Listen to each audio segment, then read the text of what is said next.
বিয়ে করছেন জনপ্রিয় কণ্ঠশিল্পী বাঁধন সরকার পূজা। পাত্রের নাম শুভঙ্কর সেন। সোমবার বিবাহ বন্ধনে আবদ্ধ হয়েছেন তারা।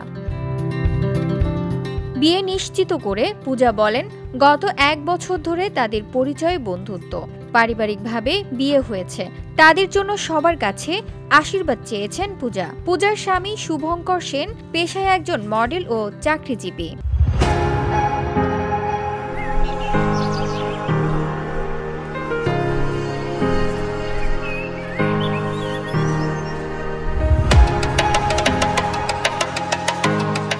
বাঁধন সরকার পূজা দেশের জনপ্রিয় কণ্ঠশিল্পী। তার গাওয়া 10টিরও বেশি গানের ভিউ কোটির ঘরে ছাড়িয়েছে। সেই গানের তালিকায় রয়েছে তুমি দূরে দূরে থেকো না, 7 জনম, এত কাছে, চুপি চুপি, একটাই তুমি, তোমার আমার ভালোবাসা, তুমি ছাড়া কেন বারে বারে, মানে না মন, মিউজিক তোমায় ছেড়ে। VOD Bangla news desk.